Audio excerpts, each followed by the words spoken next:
Good morning, Preven. Morning. Morning, Charles. Good morning, everyone. Morning, Charles. How are Hello. you doing? Good people. Preven, let's quickly check interpretation. Good morning, everyone. Bom dia, Antonio.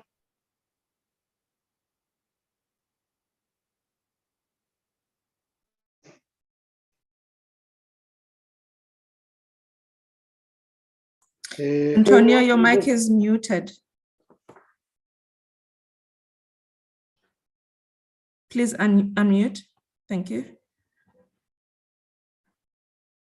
Bom dia, Antonio.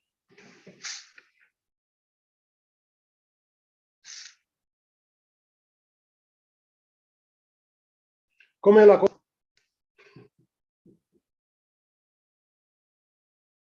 Bien, todo bien. Good.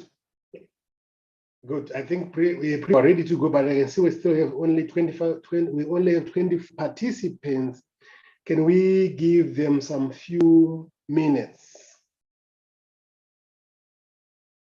Maybe 2-3 more minutes, Preven. Back to your beautiful music.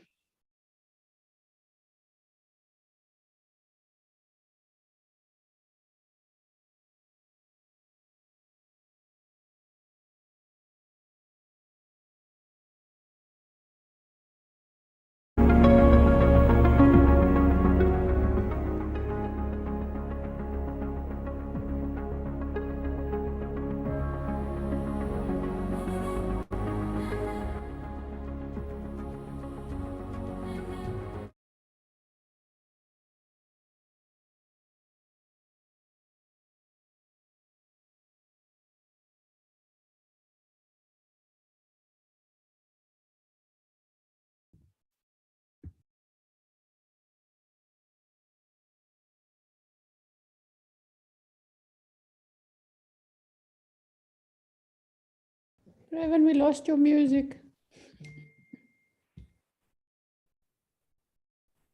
Raven, you muted. Sorry about that. I'll go back.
Good morning once more, Preven. I think let's start now.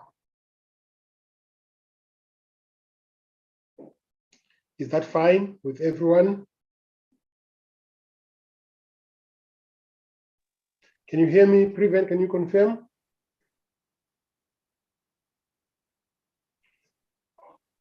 Hello? Hi, Charles. We can hear you. Okay. Thank you. Good.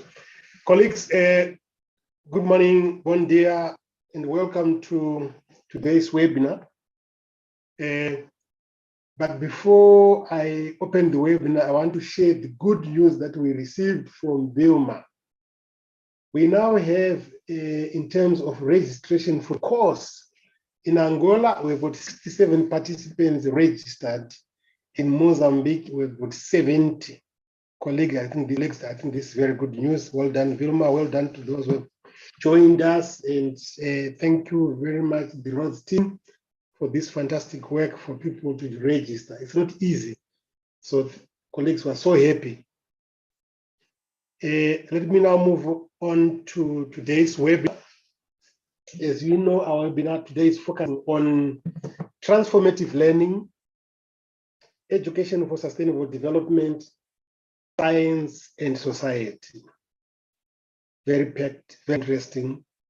So to help us through this webinar, we've got our own distinguished professor, Hela Lotsisitka. You now know her very well. Some of you met her in South Africa. She has been taking us through all these transformations that happened in the ELRC and in the region and in the continent. We also have Professor Ingrid Schudel from Rhodes University. She works at Rhodes University in the LRC department, and she did her PhD at Rhodes University focusing on environmental education learning. One thing that I've seen in Ingrid is that what she teaches doesn't come from books. She teaches her own practice. I want to see in her presentation, I hope she's not going to shy from presenting what she does with her students. Then also Preven Chiti, who I think most of you know him as the technician. Preven, the technician, is also an ESD practitioner.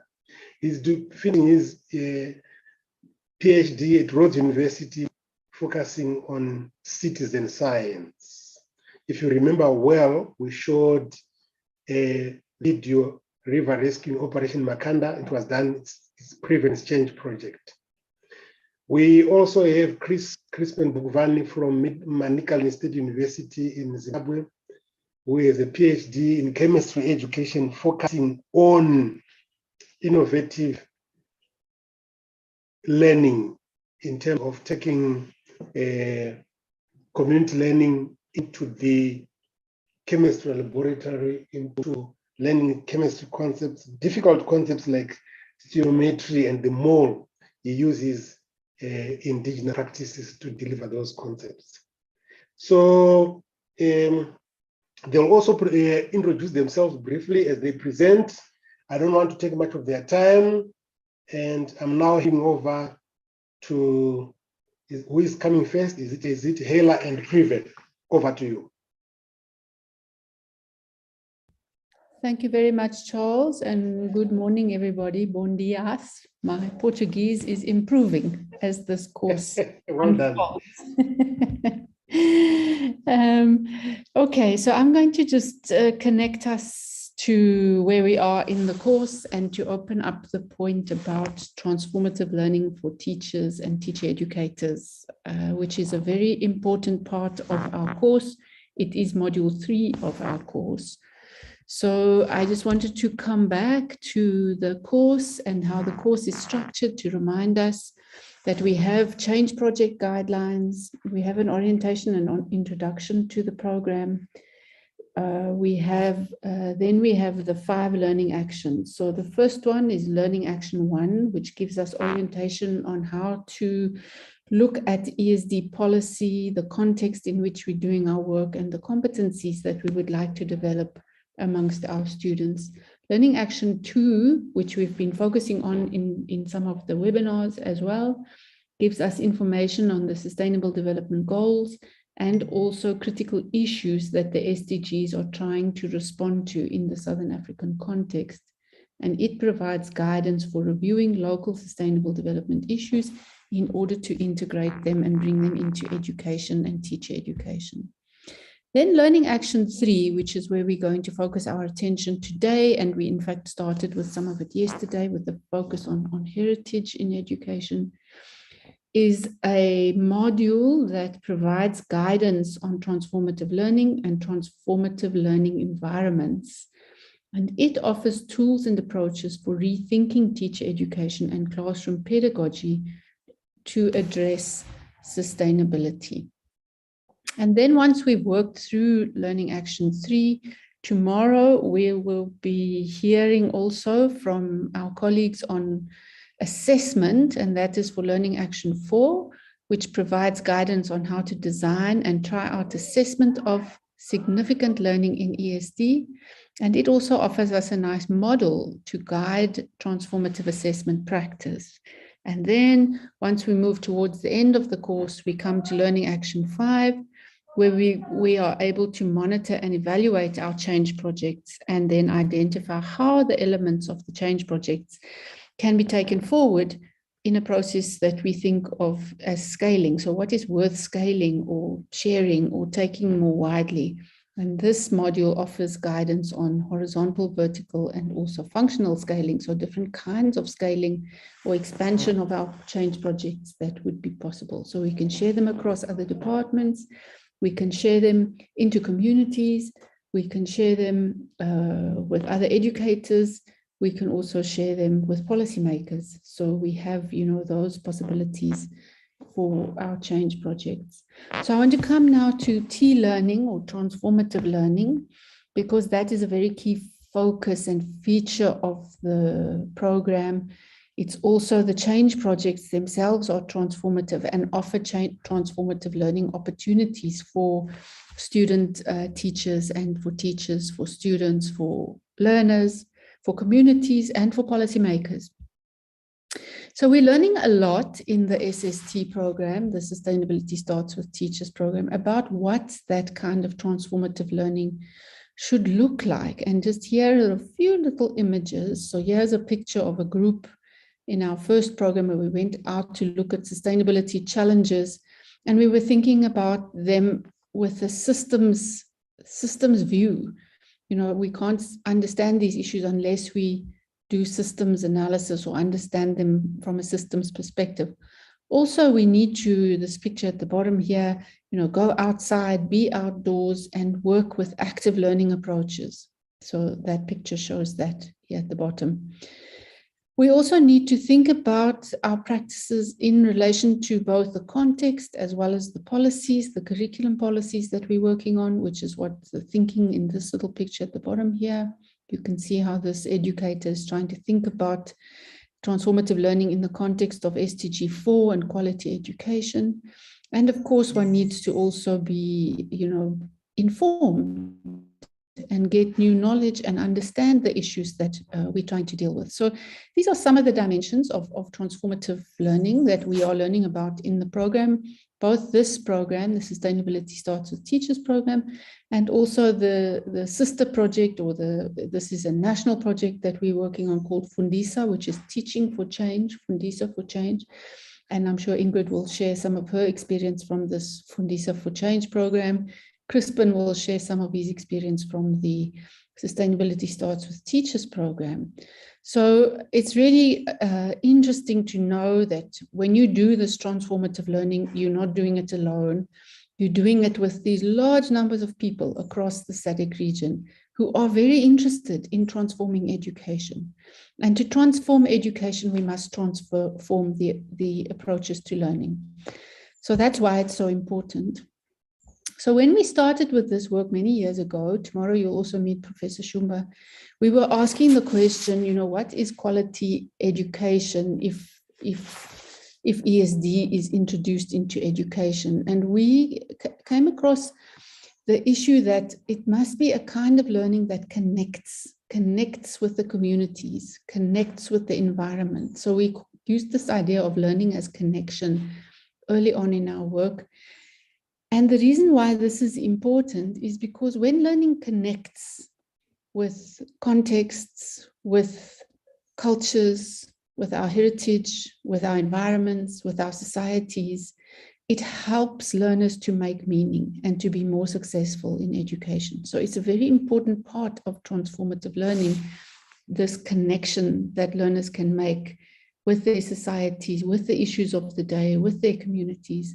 And so it's a very important part of ESD because ESD brings relevance to education and it adds that dimension to education quality. So then when we think about this in terms of teachers and teacher educators, what is transformative learning for teachers?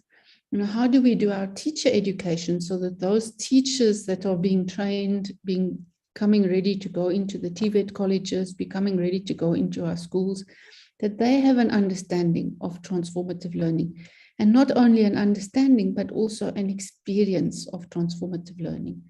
So Charles was saying just now, Ingrid her work is always practiced. She practices transformative learning with her students. And I think that Crispin is doing the same thing.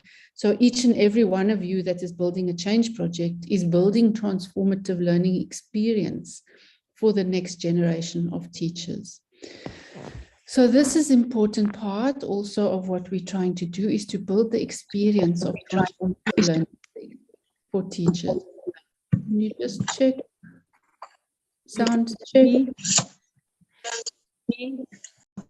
I'm getting an echo. Okay. And in the beginning of the program, I also introduced the ESD for 2030 agenda. And one of the priority areas there is building the capacities of educators. And in this program, we're saying that we want to build the capacities of educators for T-learning, for transformative learning. Because if an educator understands transformative learning, they can then transform learning environments. They can also empower and mobilize youth, and they can also accelerate local level actions, and they can contribute to advancing policy. So it's a very central feature of the ESD 2030 agenda, this focus on transformative learning for teachers and educators' capacity building. Now, what actually is transformative learning? So we've been working on a research program now for 10, 15 years, both across the SADC region. We started off with 8 SADC countries and it extended that research program. And then we also extended the research program internationally to 3 continents, 9 countries, and we've continued to work on this question. What exactly is transformative learning? And how does transformative learning look? How do we see it when it happens? So one of the important guidelines that is coming also from UNESCO is that transformative learning should involve cognitive development, but also socio-emotional components and agency or a capacity for action. So we've described transformative learning as shared cognitive and emotional perspective shifts that potentially lead to political or social ecological agency for change and the affirmation of species being on the planet, to understand that we are part of other species on this planet. And that involves both cognitive development, socio-emotional development, and also action or behavioral development. So UNESCO has been reviewing these elements, cognitive, social, and emotional, and behavioral. You can see them here in the little graph at the bottom, looking at global citizenship education and ESD. And you can see there that the cognitive dimensions are there. In ESD, they're stronger, probably because of the science relationship. The social and emotional are also there. You can see the little red line.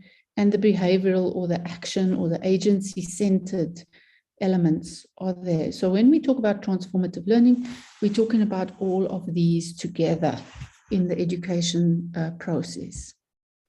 We're also talking about T-learning as a together process, which means that it needs to be done with others.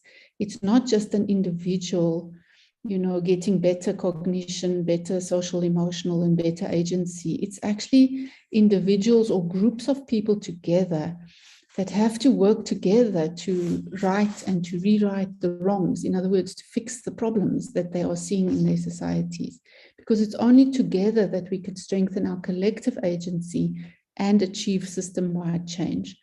So that's one of the reasons why we encourage you to work in communities of practice so that you can do this work together. It's a collective learning process, not just an individual learning process. And then the other dimension of transformative learning that we've been working with is the idea of transgressive, that transformative learning should also be transgressive. And by that, we mean that we should not be scared to challenge those things that have become normalized in our cultures and our communities and our systems that are holding social injustice, forms of oppression, and unsustainability in place.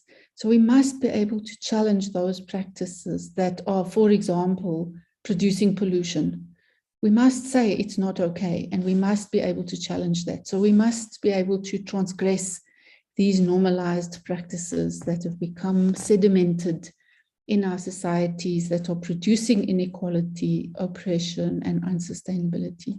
And this can be done with critique, it can be done with courage, with empathy, it can be done with kindness, it can be done with disruption, with reflexivity, and with an ethics of care. So to challenge the status quo, we need all of these kinds of approaches, and we need to integrate them into our teaching and learning. So those are the sort of dimensions, if I could call it, of T-learning. And then, of course, the question that we have here as a community is how do we develop T-learning processes with our future teachers and TVET educators?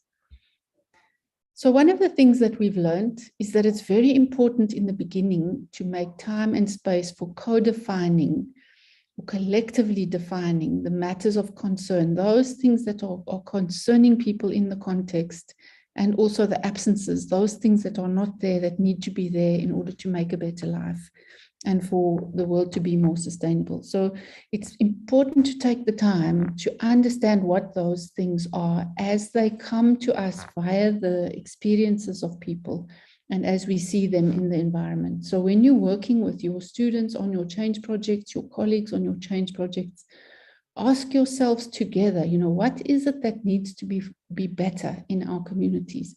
And let's understand that well. And that can give us then the source of T-learning in our programs. So the SDGs give us a nice big framework of, all of the kinds of things that can be improved in the world, like we want, better water and sanitation, we want more renewable energy, we want to address climate change, we want to look after our biodiversity, we want more sustainable cities, we want to be more responsible in our production and our consumption, we want economic growth that doesn't damage the planet and that gives decent work. We want peace and justice. We want to reduce inequality. We want gender equality. We want, no poverty, no hunger. We want health and well-being. So the SDGs give, a good framework to help to begin to think about these kinds of things, but they must always be contextualized and in the local context. Otherwise, they don't hold meaning. And if they don't hold meaning, you can't get learning as connection. And if you can't get learning as connection, you can't get transformative learning. So it's very important to contextualize the SDGs in the contexts of your practice. So here's one example where we worked with a project in a TVET institution. And we looked at these SDGs, but in fact, it was only when we went into the community could we see what the real need was. And we found that the communities there needed water to grow their food. So they'd been given back land, but there was no water. They couldn't get water to plant the food. So we then looked at, well, what was the TVET college teaching? We discovered that the TVET college was teaching large-scale irrigation, which was quite silly because these communities didn't have access to large-scale irrigation, either from a resource point of view or from a water point of view. So then we said, well, what is the alternative? And then we started to look at whether we could teach rainwater harvesting and conservation practices that could help the small-scale farmers to manage the water that was coming and that they could then use that to grow food. So when we started that work, we started to, address gender justice, poverty issues, hunger issues, health and well-being issues, water issues, climate change issues, production and consumption issues, and economic growth issues. So you can see all these little stars, how that local issue helped us to address these SDGs, you see. And then it also helped us to develop new curriculum for the TVET college. And that TVET college now has new modules on rainwater harvesting and conservation, which can serve the smallholder farmers in that community. And before it was absent, it was missing. So that is an example of the kind of learning work that we do and can do in and through the change projects. So one of the things we've done is we've worked with Professor Rob O'Donoghue, who you met yesterday, and he does some brilliant work on transformative learning for teachers.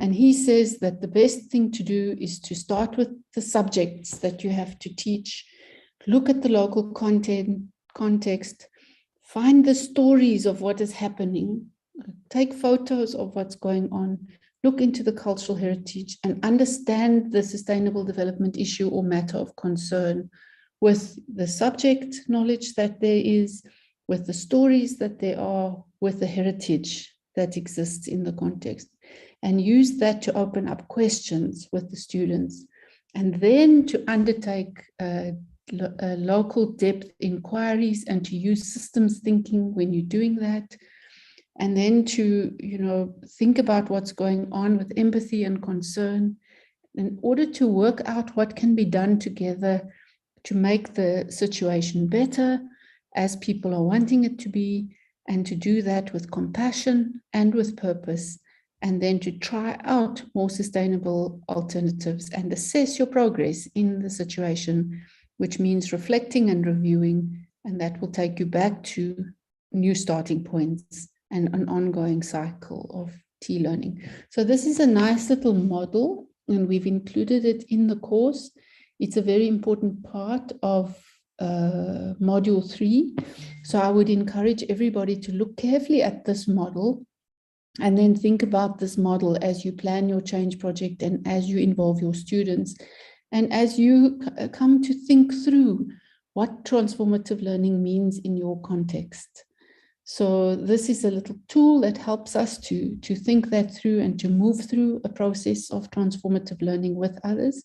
So I would encourage you to look carefully at it when you come to module 3 and think about it in your change project context. So just to conclude then, we had the session yesterday on African heritage knowledge in the context of social innovation that Sol and Sibongile and Rob were sharing with us, and Charles, and opening up the question of, what is where do we draw knowledges from? We draw knowledges from the curriculum, but we also draw knowledges from the communities. So to bring that into your thinking of, what is quality education.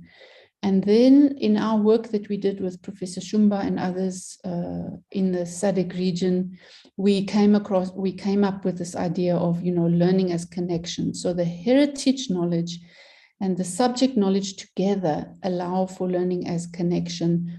That opens up the process of learning, and it can help to develop skills and competencies for sustainable development in our communities, in our context.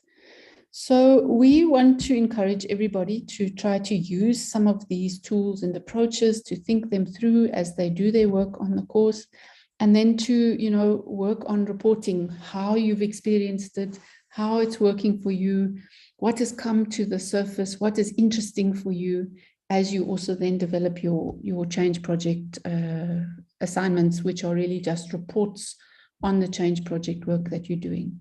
And then I want to end with this quote, which comes from the recent World Summit on Education and Sustainable Development. I think I have mentioned it before, but I do want to emphasize it again. It's a quote that says, from UNESCO, transformative learning for people and the planet is a necessity for our survival and that of future generations. The time to learn and act for our planet is now. So we can see that transformative learning is officially included now into the UNESCO frameworks for thinking about education and the transformation of education. So we want to invite you across the SADC region to, you know, develop the practice of transformative learning and to share it with each other so that we can generate, you know, a movement for transformative learning for people and the planet. So I'm going to hand over now to Ingrid and to Chris to share with us some of their experiences and their work in this particular area. And I know that both of them are highly capable and very interesting educators who have got a lot to share. So thank you very much, Charles. That's introduction from me. Thanks a lot, Hela. As you can see, transformation is not linear and straightforward. There's an element of transgression that is required to confront our norms and values that are taken as normal and see whether we can transform from that space. Let's move on to Ingrid. Ingrid, welcome and thank you very much. The space is yours. Please feel free to share whatever you want to share. And it's a pity we're not doing it physically. I know you've got some models in your office. Over to you. Thank you very much. I'm not sure if you can see me. I did put my video on. Yes. Just to say hello, but I will switch it off as I go into my sharing screen. So thank you very much for the invitation. Good day, everybody. Bom dia, amigos. I think I should be saying as well. So I will now switch off my video and share my screen now that you've met my face.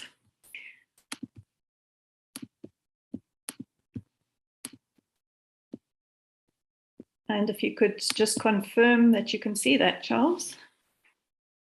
Yes, yes, Correct. Ingrid, you can see it. Great, thank you.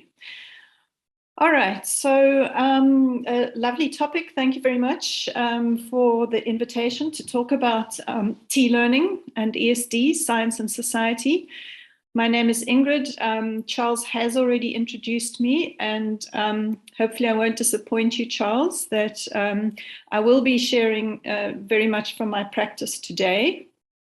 And I'm a science educator with a science undergraduate degree.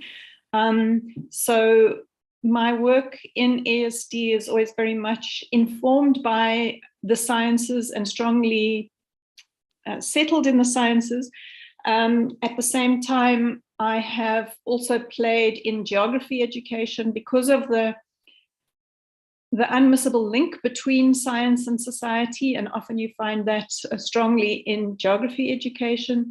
And more I'm trying to bring in an interdisciplinary and even transdisciplinary approach to education, which I think embraces the notion of science and society very effectively. So that's what I'm going to share with you today, a little bit of a broad overview of some important elements of ESD and science and society, and then give you two examples of work that I have been playing with in my teacher education work. The one in the foundation phase, we have focused on interdisciplinarity, and one in the high school where I'm thinking more and more that we need to be thinking about what the notion of transdisciplinarity might mean in those spaces. So just to start off with actually following up on the book that Hala was mentioning, the UNESCO 2021, Imagining the Futures of Education.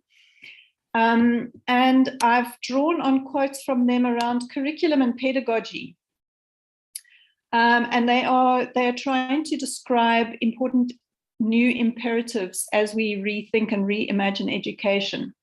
So the one thing they say is that curricula should emphasize ecological, intercultural, and interdisciplinary learning that supports students to access and produce knowledge while also developing their capacity to critique and apply it. So you can see this is following up on Hala's discussion around the importance of transgression, the capacity to critique and apply knowledge is coming through there. When they talk about pedagogy, they said that it should foster the intellectual, social, and moral capacities of students. Again, very similar to one of the quotes Hala mentioned. To work together and transform the world with empathy and compassion. Now, if you look on the left of my slide there, for me, these two quotes capture and highlight the importance of socio-ecological, holistic, and normative framings of science, and that this is that for me an important nexus where we are looking in terms of furthering our science education. Back to the right-hand side of the slide, these kinds of things are definitely supported by our curriculum. I just have given you some quotes from the South African curriculum with the hope that you will look at your own curricula in your country and see whether these kinds of things are coming through. So, for example, the importance of demonstrating an understanding of the world as a set of related systems. Hala again highlighted systems thinking. And they also say that we should show responsibility towards the environment and the health of others. So these are the kinds of principles, stroke aims that come through in our curricula. And I think they're important foundations from which we should be doing our ESD work. So moving, if I can, onto my first example of how I see this approach to ESD and working with science and society. So the first example is a set of materials that I've developed, which I've called Learning with Bees. It's bees and their friends, so it's bees and other insects. And it's a set of theme-based, interdisciplinary activities that I've developed for the foundation phase in South Africa. So that's grades 1, 2, and 3, the early years of schooling. And I'm going to take you through a few of these activities, sort of a selection of these activities, and then talk about and show you how they are interdisciplinary, and then also how they can promote the holistic perspective on education. So the first activity is one, it's a video. I've just given little extracts from the video, 6 little extracts, but essentially what it's doing, it's a maths activity, but also a life skills activity. Life skills is where the sciences sits in our South African curriculum in the foundation phase. And so essentially it's trying to make the link between bees, that bees make honey and that the honey comes from the flowers. But it's also trying to develop an empathy for bees through, and we're using mathematics to do this, interestingly. And we do this through asking the question, how hard does a bee work?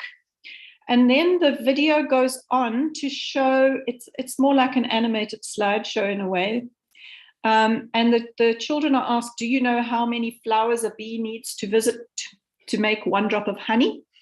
And then we do this sort of cumulative activity of asking them, how many flowers is this? And then we say 10, and then we go up to 20, and then we go up to 30, we go up to 90, we go up to 100. And we keep on, and we show these pictures of these increasing numbers of flowers until we get to a picture of 10,000 flowers. And that's now the answer to the question, one drop of honey needs 10,000 flowers. So what we're trying to do is to show this idea that bees work really hard, and that's the kind of work that they need to do in order to make one drop of honey, not just for us, because they also make the honey for themselves. Sometimes we forget that. Another activity in the pack is furthering empathy for bees through languages. And then we have a little poem there, which is about, again, to show how busy a bee is. And in English, we've got this saying called busy as a bee. And this little poem helps us to understand that. I'll read it for you. How doth the little busy bee improve each shining hour and gather honey all the day from every opening flower? How skillfully she builds her cell, how neat she spreads the wax, and labors hard to store it well with the sweet food that she makes. So there we have, again, reminding us and again, trying to develop their empathy for bees.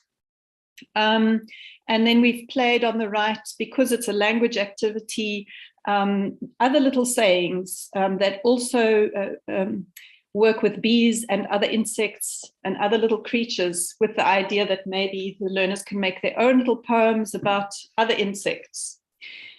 We've also got... Ingrid. Yes. Hang on, sorry. Prevent, looks like there's some concerns with the Portuguese translation. Let's check with Antonio. I think he's breaking a bit. Okay, Charles, thank you. Let's, Antonio, can we test the translation?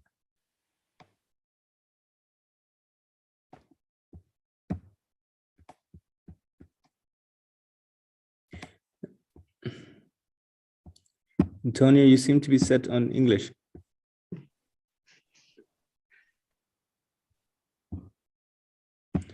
Okay, can we test the pot?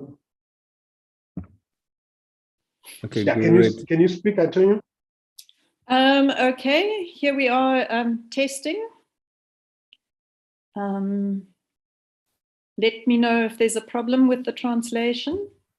Yeah, we'll tell you. We're sorting out. Ed, Antonio? I can continue. It seems to be Go fine ahead, now. just talk. Yeah. Okay. So just talking a little bit more. But 1 second, Ingrid. Sorry, Yes. Prof. Okay. Would you be able to Go ahead, go a Ingrid. little bit slower? Just slow the Okay. pace down a bit so that our interpretation can catch up with you. Sure. Okay. Okay, let me try. Yes. Okay. Yeah. Okay, so I've been sharing different activities developed around bees. And we've talked about how hard bees work. We've done that activity with maths. And we've talked about poetry, showing how hard bees work. I'm now moving on to another activity, another languages activity. You'll see that I am showing a number of activities from different subjects in the foundation phase. So I'm sharing now another languages activity. And this languages activity is trying to, it's a story. I've taken pictures from the story just to show you, to illustrate it for you. But essentially, it is about exploitation of natural resources. It was written by one of my students and illustrated by other students. The story is about a god who first of all, here's the god, the big fat god. And here he is in this picture. He's digging all of the gold out of the earth. He loves gold. He clothes himself in gold. But then he runs out of gold because he takes all of the gold out of the earth. And so he then creates bees because he's a god. And then he makes the bees make honey for him. And that honey then, he actually overworks the bees. The bees then become very angry. And here you see the bees are attacking him. And eventually he gets so upset that he stamps on the ground, and the ground from which he originally stole the gold swallows him up. So it's a wonderfully creative story developed by my students, and it's with a very strong environmental message. Then the next activity I'm going to share with you is one that highlights that not only do bees make honey for us, but they also, or not for us, they make honey which we use and exploit sometimes, but they also help us to grow our fruit and vegetables. And this is now making the link to pollination. Again, it's a story, it's a picture story that I've created through photographs, and it tells the story of how flowers then become seeds and fruit, and how the bees play a very important role there in pollinating. So again, you'll see different subjects used here. It's a story that gets told to the grade 3 learners, but it's also a life skills activity understanding pollination. And then the final activity that I will share is now wanting to understand pollution through life skills. And this is very much a science activity. You'll see that it's linked to the idea of experimentation, early experimentation. And we learn about pollution in water. We learn about lots of pollution, but this is one of them. And what they have to do is they make a little water strider. We visit a dam, and then we look at these little water striders, these insects that run around on the top of the water. And then we make our own little insect. And this is sort of a bit of a rough representation of what the insect looks like on the bottom left there. That's our water strider. And then we put the water strider into 2 containers. One has got soap in it and one no soap, water and soap and just water. And then they compare what happens. And essentially it's showing how soap can destroy the water tension. And you'll see that our water strider ends up sinking into the water. Can I just confirm that I'm going at an okay pace now? Yes, but I think you should be going towards wrapping up. Okay, all right. I will then show, I maybe won't show my second activity, but then this is now illustrating this diagram, how these different activities, which are interdisciplinary, how they touch on so many aspects of understanding the world that are not just sitting in the sciences on their own. So on the left, you'll see a diagram that's inspired by Roy Bascar, and it shows a laminated perspective on the world. And it shows that we have human and cultural systems that are influenced by our social systems and our economic systems, that are influenced by our material needs, that are also situated in life support systems and And of course, not only the human, but life support for all animals and all creatures and all life forms on Earth. And that these are situated within the broader cosmological, atomic, and chemical aspects of the world. Now, even in the foundation phase, if you look at that activity, those activities that I show you, you will see how they touch on all of these elements of a laminated perspective on the world. So the first is understanding pollution of different Earth systems. So remember the pollution activity, and that touches on the chemical. Then I also talked about bees and other insects and how they make honey and they pollinate flowers to help plants make seeds and fruits which feed humans. That's in the life sciences, and that touches on life support systems. Then we've got questions about farming of bees and growing vegetables, and that humans can also mine non-renewable resources, and that touches on human material systems. And then the next one is that humans can exploit, they can create exploitative social and economic systems, but also harmonious ones. And that depends on our human social and economic systems. Lastly, the importance of developing or mobilizing an ethics of care in which all living beings are respected and appreciated for their role in keeping our planet healthy.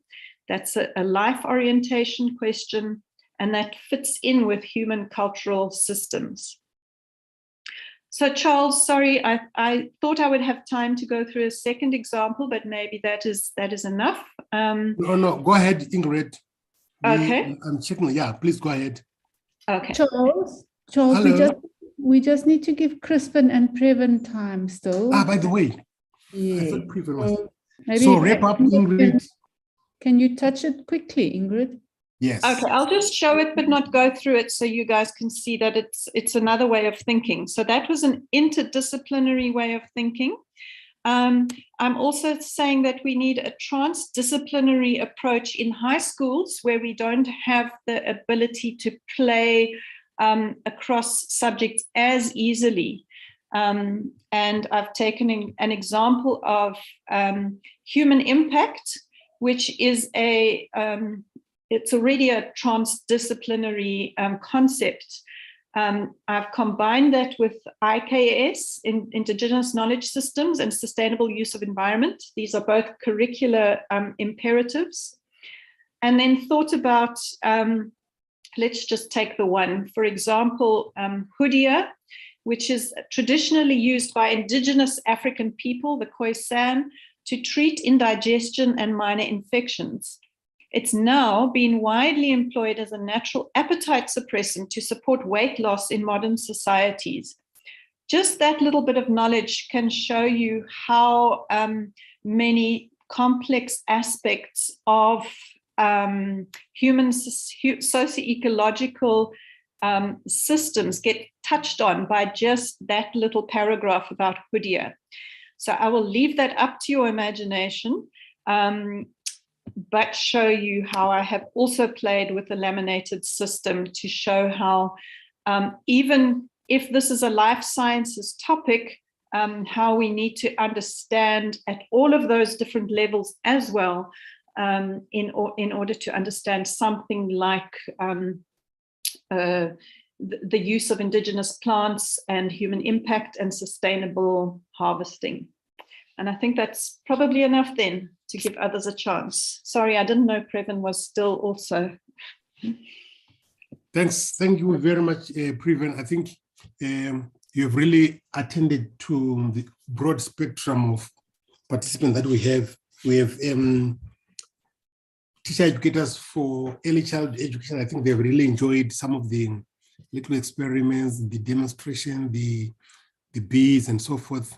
And you've taken us through to the nice laminated perspective to show how things are interconnected. Thank you very much, Ingrid.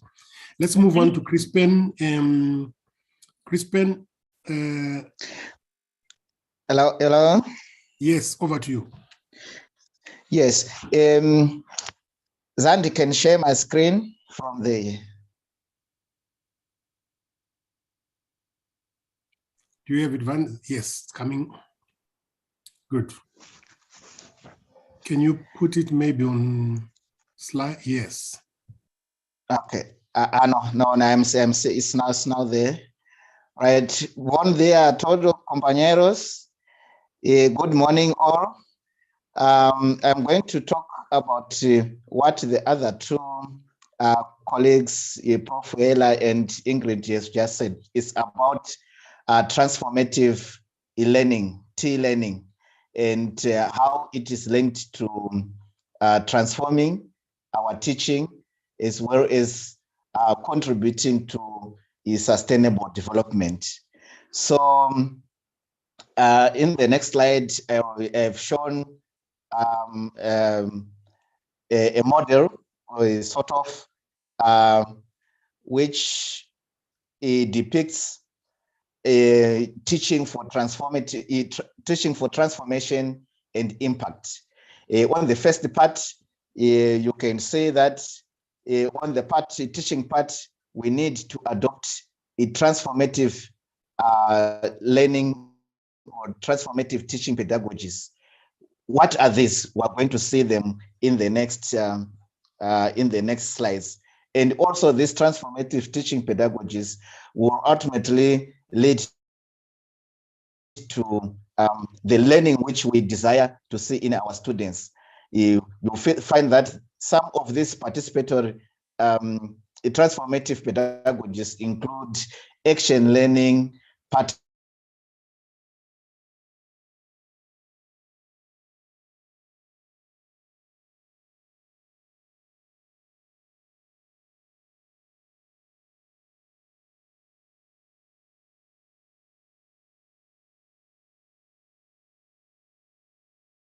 We lost Crispin. Yeah, looks like. Crispin, can you hear us?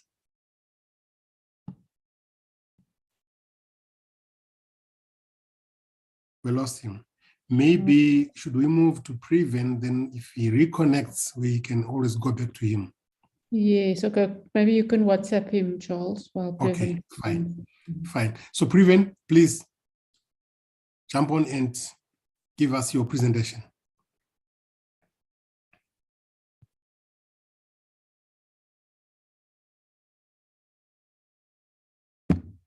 Okay, good morning. Good morning, Bom dear colleagues. Good morning, everybody. It's good to be with you all today. I just want to show my video for a little bit and then let's continue the presentation. So I'm here today standing on the shoulders of giants as Professor Hela and Ingrid and have gone before me, explaining, showing transformative learning. And what I want to do in this presentation, very short presentation, is to really dive down into one aspect of my research project and look at ecological literacy and transformative learning and what I am discovering about it during my research so far in my doctorate. So I've called this Harmony and Ecology as also the title of the chapter in my doctorate. And it looks at ecological literacy and transformative learning. And what I am finding is that let's first explore the concept of ecological literacy. And that was first coined by Rissa in 1986. So it was used to urge ecologists to champion the understanding of ecological principles and to be responsible and elicit this type of thinking in the general public.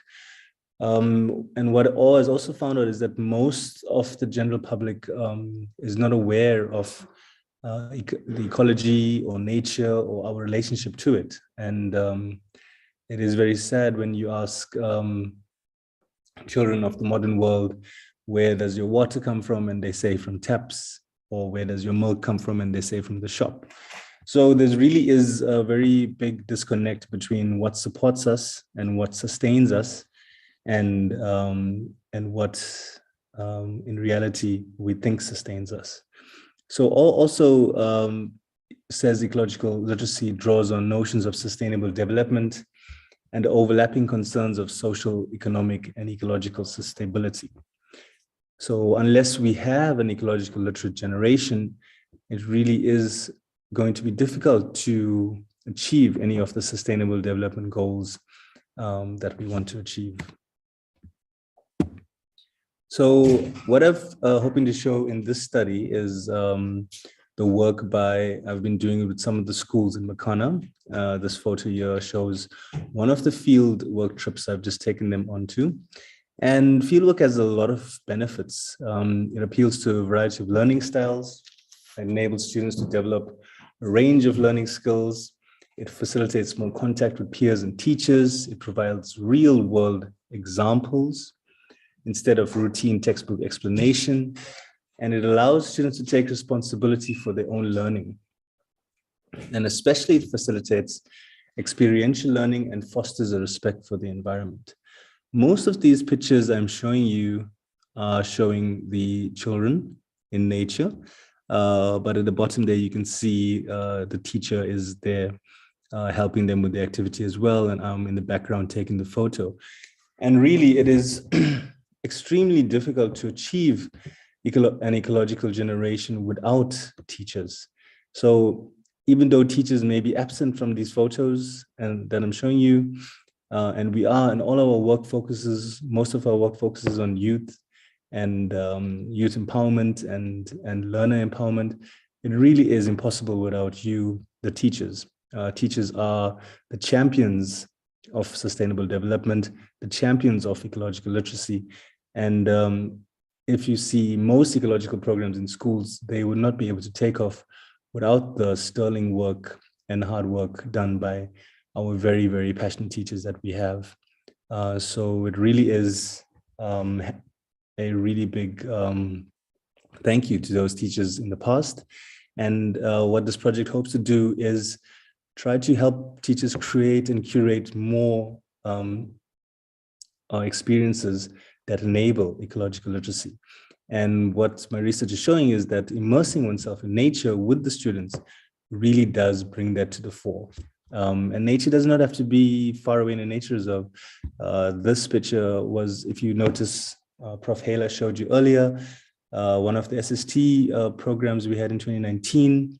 We took the Zimbabwean and Namibian group down to the local river, which is just 5 minutes out of Grahamstown. So nature is easily accessible, I think, wherever we are, and we should take these opportunities wherever we can.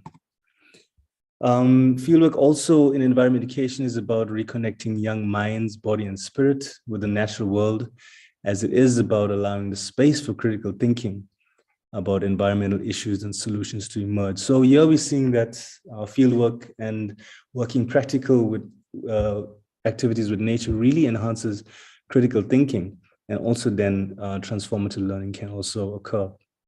As much as environment education can talk about nature, or we can show videos that fire the imagination with nature, it is also important to have contact time with the outdoors. That is critical. So how to curate these resident experiences, and this is the work adapted from Rosa. Most of the time in schools, we are finding students in the classroom, some of them switching off, some of them not connecting to the material, to the textbook. And then what happens then is that there is a disconnect or a feeling of alienation.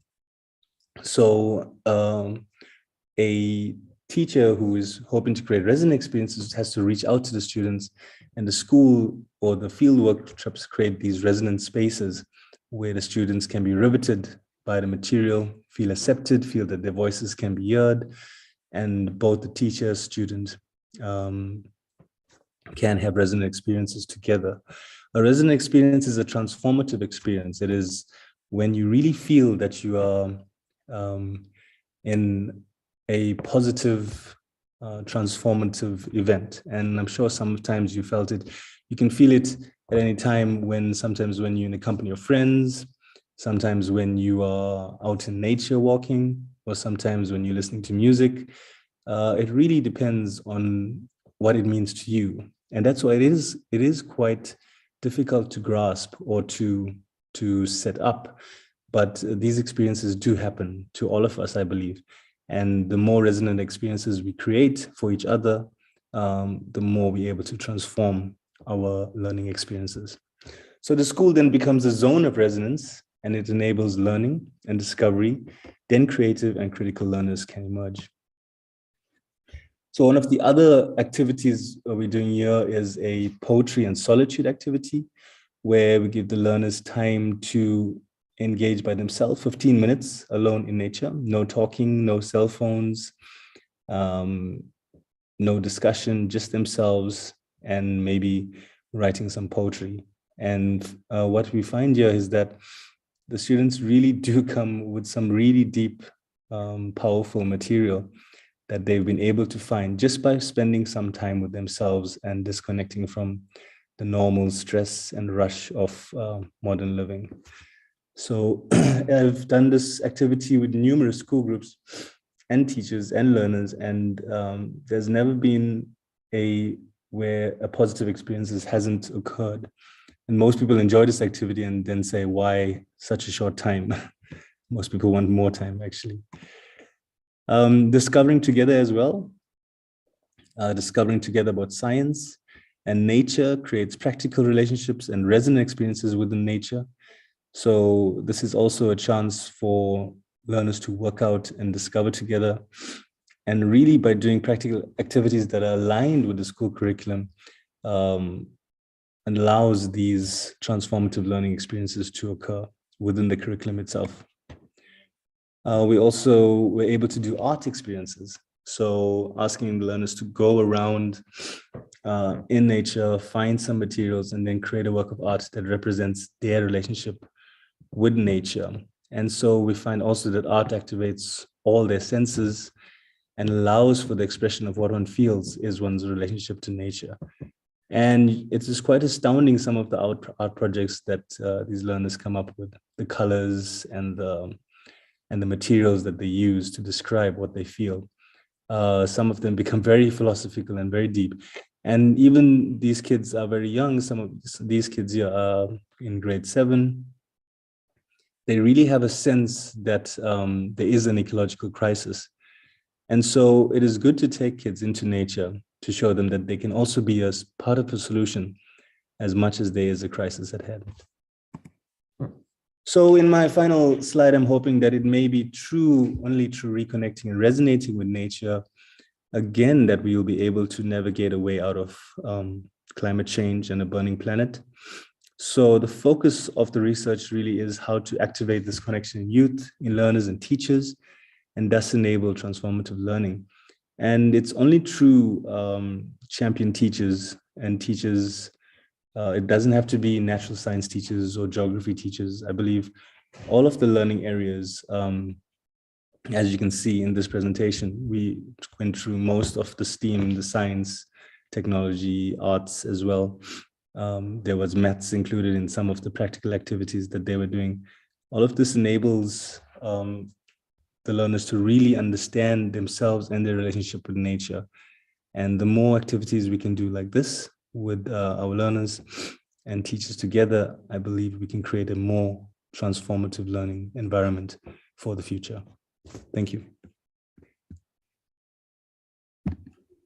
Thank you so much, Preven, for those methods. Most of the time we talk about field work, taking students out, but we don't really think carefully about these methods and pedagogic devices. Thank you very much for sharing. I'm sure participants will gain a lot from your slides. They can easily design some of those activities that you have shared with us. Thank you very much. Let me now quickly go back to Crispin. He's now back, and apologies for what happened. We are in the internet world and it has got its own challenges. Crispin, are you ready? Yes, I'm back. Go ahead.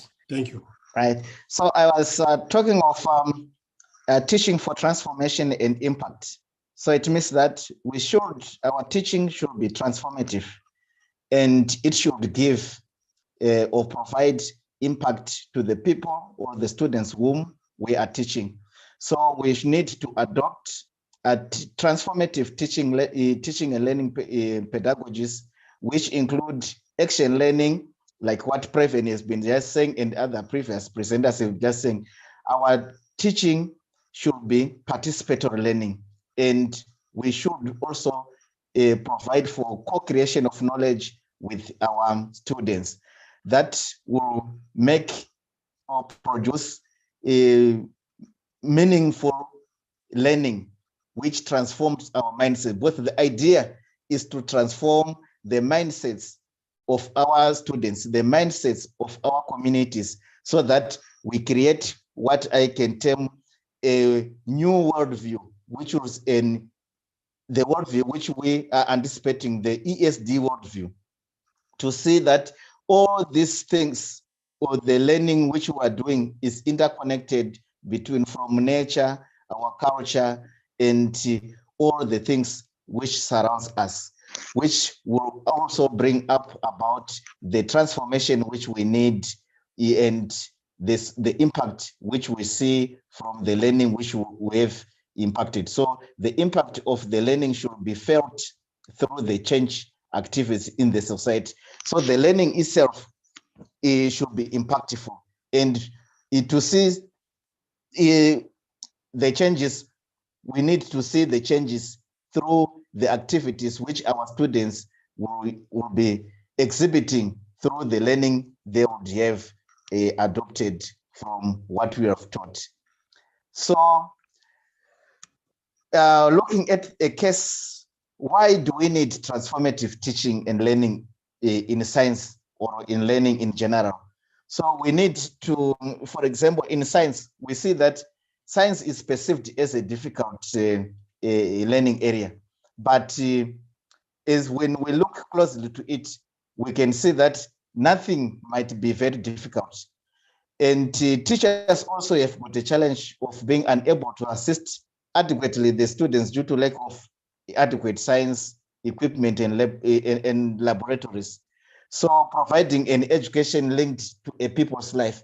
So providing an education that is linked to a people's way of life is what we can call quality education. Because if an education is divorced from the way people live, it might be an education which has no impact.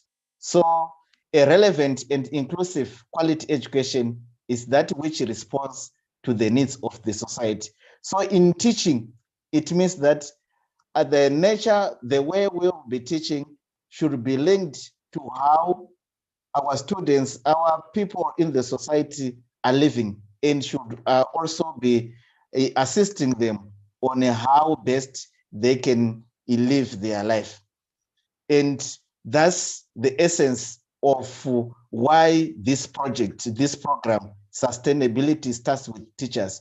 So it means that when we provide an inclusive quality education through the way we transform the mindsets, the transform lives of our students, that becomes a sustainable development. Right. So it means when we look at how we can transform, we can impart this transformative teaching.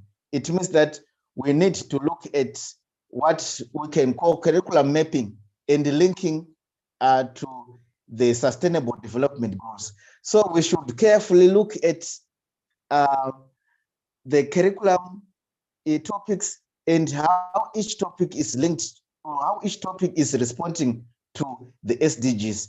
So it means that when we plan, we should also map our curriculum content to the SDGs. So plan teaching and learning activities linking to or responding to SDGs. For example, if we look at the topic on energy, where we are teaching that we have got a sustainable, let's go green, let's go for green energy.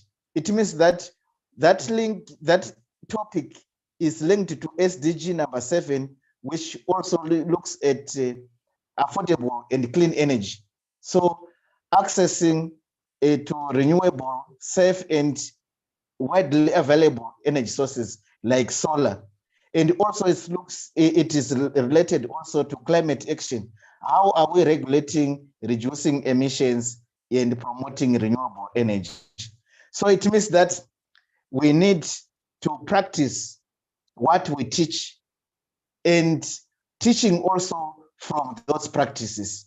As that picture depicts, when we are talking of sustainable energy uses, and we need to adopt green solutions, energy solutions, we need to teach from the practice. Let's practice what we teach, and it will be easy for adopting the teachings or the learnings from the practices.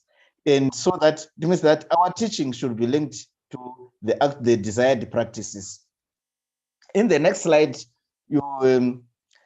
we developed some materials that it is possible to develop some teaching materials from our own ecosystems, teaching on biodiversity ecosystems using biosphere reserves as a teaching and learning resource. That's in the next slide, where we are saying, as we look at nature, it is a lab on its own.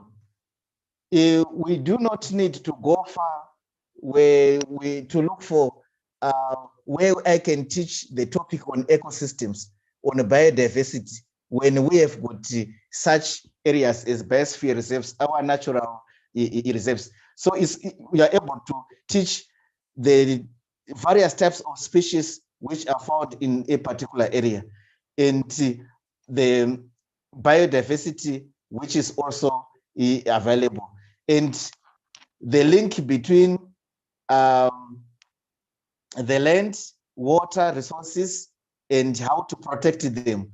The life underwater it can also be taken into account. So when you are looking at this, you can, and you would have carefully mapped your content to SDGs. You can also find that most of the content and most of the SDGs are addressed through teaching using nature as a learning resource. So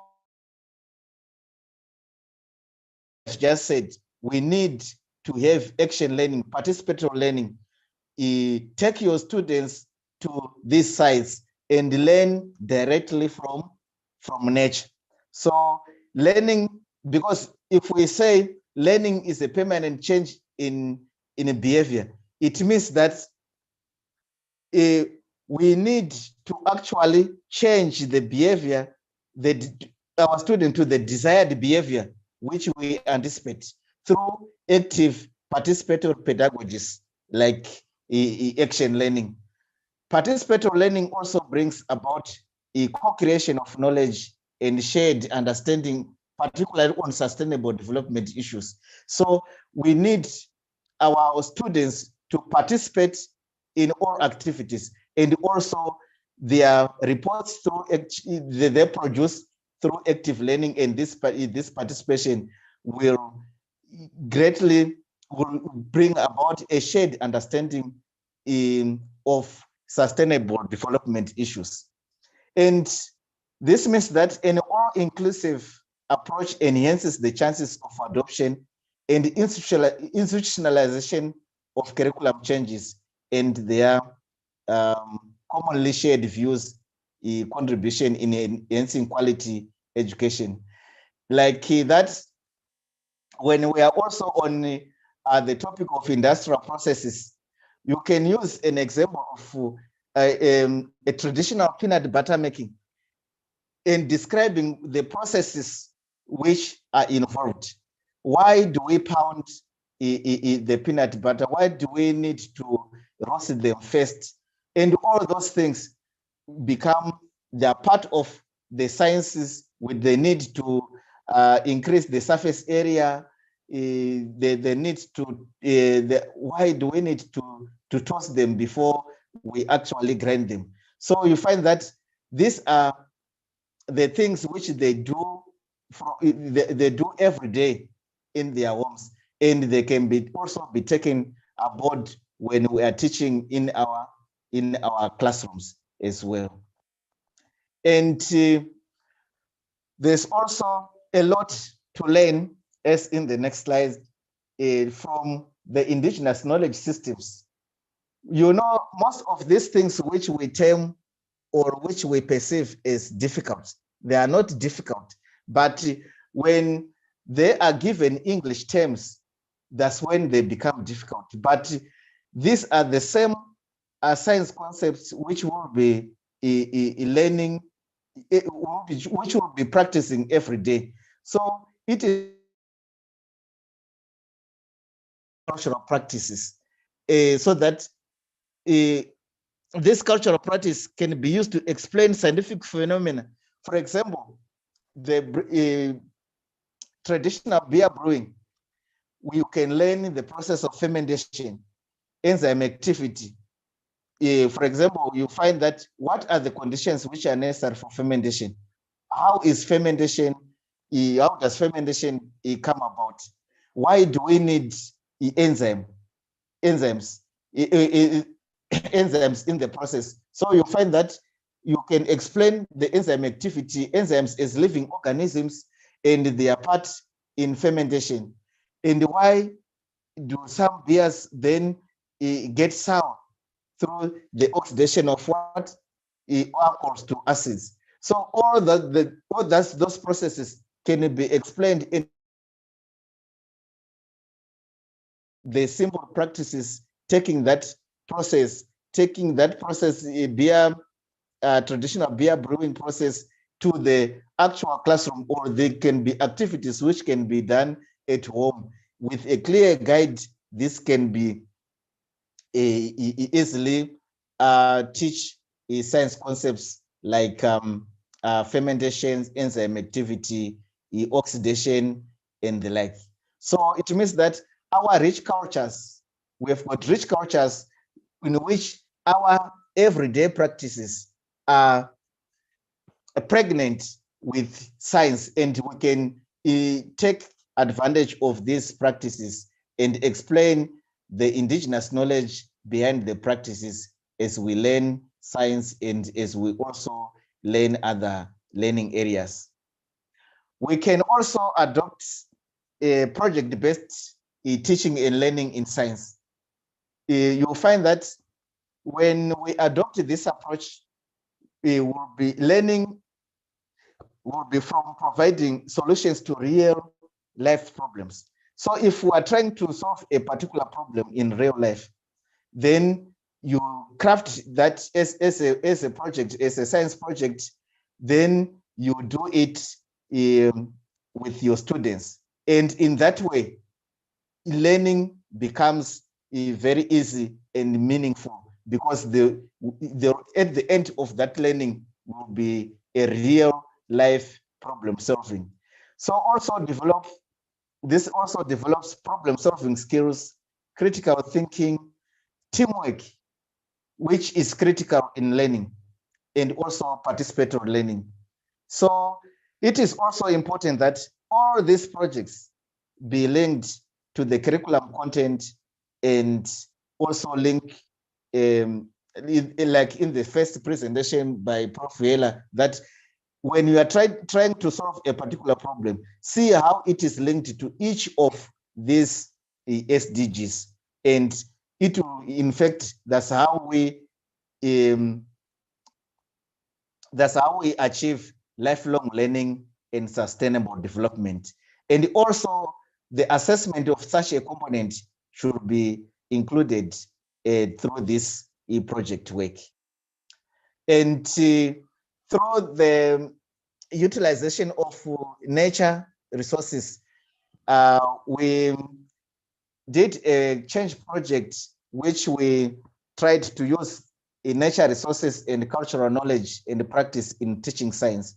So we developed a book which encompasses all these things which included, it is about 11 topics, where in the first chapter, we looked at sustainable development in Africa, and we then looked at the structure of education in Zimbabwe and the link between ESD and STEM,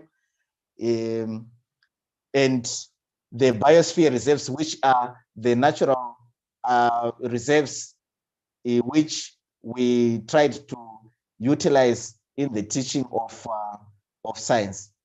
So the second topic looked at ecosystems, biodiversity, and climate change. And as it looks, the content, we mapped the content that it also is talking to a SDG number 13, which is on climate action. So as we'll be teaching the curriculum content on ecosystems, biodiversity, and climate change, we are also giving real examples on how to address SDG number 13. And on the next slides, you'll find that we've got a topic on energy and fuels, which is on chapter 3, where we are also looking at the types of energy, production of waste to energy conversion, disadvantages or affordances of the various types of Crispin, fuels. 1 minute. So 1 minute to wrap up. Okay, thank you. So you find that all which we were doing, we're trying to address sustainable development issues and how our students can learn these concepts and also be able to teach these concepts to their students. And also importantly, how how the content is linked to the sustainable development goals. So these are all the up to chapter 11 on is sustainable use of natural resources. So this is important. So action learning is important because it brings up the transformation which we want our student teachers to have, which will in turn transform the mindsets of their own learners in their own classrooms, and which will in turn have an impact on the society in terms of sustainable development and conservation of natural resources. Thank you. Thank you very much, Crispin. Thank you very much. We'll share the book as well. It will be on the website once it's completed. It's almost complete. And thank you so much for focusing on impact in terms of transformation, and also for encouraging people to participate in that with that rich cultural practices around us, biodiversity, whatever, name it, which we can use to make meaningful learning. Thank you so much. It appears to me that all the 4 presentations are seeming as getting into each other very well, snugly, so well, as if people prepared them together. Thank you so much to our 4 presenters. Let's quickly get into questions and answers. Previn, I only have 1 question. I took it from the chat. It's coming from Ismail. Meanwhile, Previn, can you please hand for other questions? Ismail says, I would like to know if the Sustainable Development Goals, mainly the 17 SDGs, are a possible way of empowering societies specifically to respond to the specific challenges of each region and subsequently capitalize on this transformation of education curriculum in global action. So Ismail, I think, was talking about the 17 SDGs that Hela mentioned and everyone else, whether these can really empower societies to respond to the challenges that we are facing. If we focus our teaching on those, I'm now trying to explain, I translated, maybe I could have missed something in my translation. Anyone who can take up that question? Yes, I can try. Yes, try. Yes, if we the idea is if we are focusing our teaching on linked to sustainable development goals, it means that our curriculum is responsive to societal needs. So the idea, you find that if our curriculum is responding to addressing societal needs, thereby it becomes quality education. So you find that SDG number 4, in its essence, is responding to all other, the achievement of all other SDGs. So it is central in the achievement of all other SDGs and in ultimately in achieving a sustainable society. That's my view. Thank you very much, Crispin. Anyone else who would want to maybe amplify that response focusing on SDGs? I can. Yes, Ingrid. Okay. Yeah, I think with the SDGs, what's interesting is because we make them into acronyms, we forget that it's about goals. So, and I think having goals is very important because goals are what help us move towards some kind of transformation. So I think it's useful having these goals for change. The question for us as educators, I think, is how to help us to move towards those goals. And for me, I think that the critical elements for education are to also understand what is the sort of underlying structures and issues that prevent us from making those changes. So really coming to understand systems, coming to understand holistically, and also to build on those critiques of the normative frameworks that build and sustain society, so that we don't try and implement those goals within the standard status quo. We need to understand that those goals need a change in thinking as well, and a change in underlying mechanisms. Thank you. Thanks, Ingrid. I think those two responses will make Ismail happy. Prevent, do we have any other question? I don't see any, or any comments. There's mostly comments in the chat about the presentations. Some are agreeing with the teachers being the leaders as well in the field. And then we also have from Vasconcelos.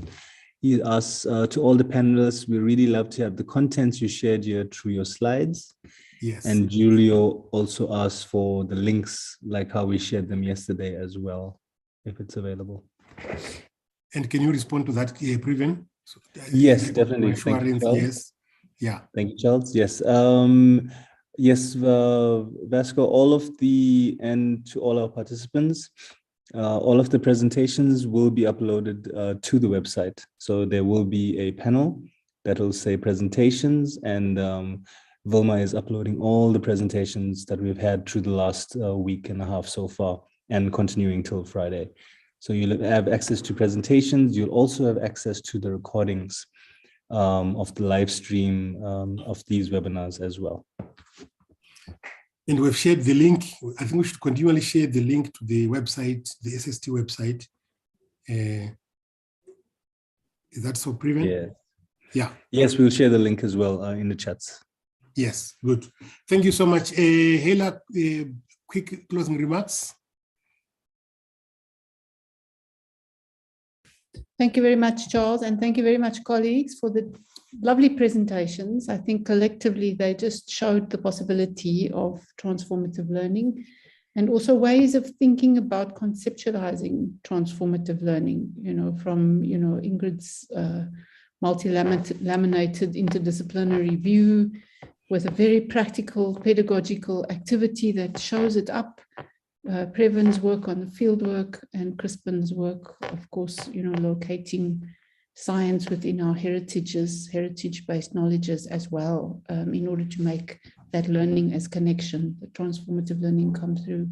So thank you very much to everybody. Tomorrow is a very exciting day. We have Professor Shumba, Dr. Caleb Mandikonza, and Shanu Missa, who will be coming to share with us the innovations in assessment practice, because we can implement transformative learning, but unless we can change assessment practice, it can be a waste of our efforts. So we want to look at assessment practice very carefully. We'll be doing that tomorrow. And as I mentioned earlier, that is the focus of module 4. So today we're looking at module 3, its focus on transformative learning. Tomorrow it's module 4, its focus on assessment of significant ESD learning. And then on Thursday, we're very happy to let you know that 106 of the participants from the previous groups will be graduating. So we'll have an online certificate ceremony. And I hope that that will also, inspire all of you to move through the course very well with the online course support that we've been putting in place also for you. So thank you very much to everybody. Thank you, Charles, for chairing. And thank you very much again, Antonio, for the wonderful interpretations. I was telling my dean that you are so good. You catch everything you say and you catch the meaning and you don't lose the quality of what is being said. So muchos obrigado. Thank you so much. Thank you very much. Yes. Thanks. Bye-bye. Thanks, Charles. Bye-bye, everybody. Bye. Prevent somebody suggesting you can also use the WhatsApp for PDFs and PowerPoints. Yes, definitely. We'll do so, Charles. Very good suggestion. Thank you very much. You. Bye-bye. Bye. Goodbye. Thank you. Bye-bye. See you tomorrow. Thank you. And perhaps our presenters can just PDF their presentation and send it to Previn on WhatsApp, and we'll use that as a strategy. Thank you.